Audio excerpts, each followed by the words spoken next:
What's up, guys? Welcome back to the channel. A pretty quick video here today, just taking a look at Hogwarts Legacy. It's gotten its XESS2 update with its newest iteration, so it includes frame generation and the upscaling for XESS, which we did have, but I think they've updated that as well. We also got FSR3 added in here, which I'm not looking at on the claw, but maybe on the Steam Deck or the other AMD devices. We'll check that out for Hogwarts Legacy as well. Definitely been waiting for these updates to drop, and it's nice to see them here. We've also got XESS's anti-lag or Intel's low latency mode here, along with that XESS2 and frame generation to its latest version, and the implementation of AMD's FSR3, which again, maybe we'll take a look at down the road. Now, as far as settings here, I'm not going to get crazy either. We have XESS on balance. I'm also going to change it over to performance later on. We're using 1200p, though I do recommend something like 1000p or 800p if you really want to get that base frame rate up, which is better when you're using frame generation, which we have generation X2 here of Intel's XESS. And then we have their low latency mode, which I'll have on here as well. I'm just using the medium preset, but again, you want to adjust some of this stuff down to get that base frame rate up, and this will look and feel even better for you. But this was a decent enough way to get in and take a look and see how things were doing.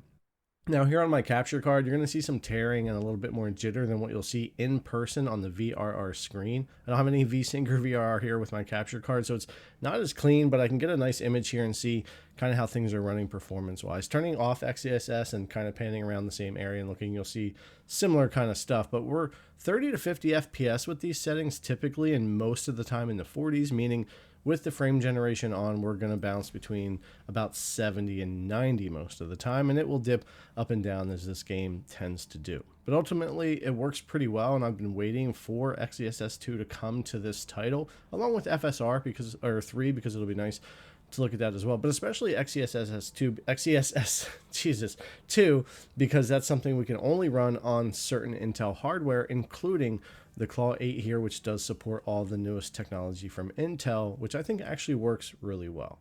Let's go ahead and switch over to some overhead stuff here on the Claw so you'll get a little better idea of how it looks in person, but still not as smooth and as clean as what you'll get actually playing it in person versus being recorded at 60 FPS and upload to YouTube.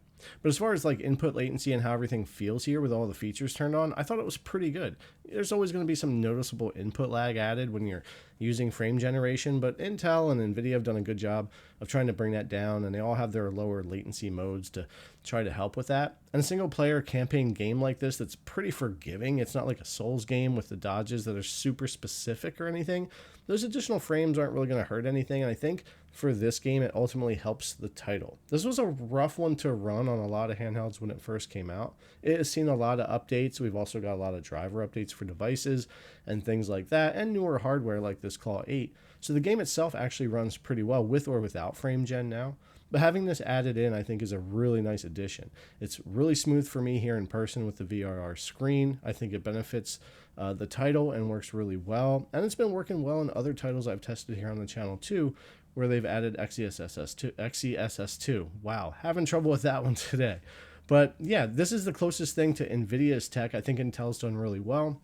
I think they tend to beat AMD when it comes to image quality and their frame generation, though AMD's come a long way too, and they have their newest FSR stuff coming out soon enough with 4 and AI and all of that. But it's interesting to see all this tech and how it works out, and I really like seeing Intel bring their version and see it work pretty well in all of these titles. And one like Hogwarts Legacy, I think it fits well, but you'll want to check it out for yourself. And again, you might want to lower some settings, lower some resolution, and work with that kind of stuff, because the closer you can get to a 60 FPS base frame rate, the better frame gen will look and feel and all of that. But anyways, guys, just a quick one here to show you it is working. It's been added to the game, and I think it's worth checking out. As always, thanks a lot for coming to check out the video. I really appreciate it, and I'll see you in the next one.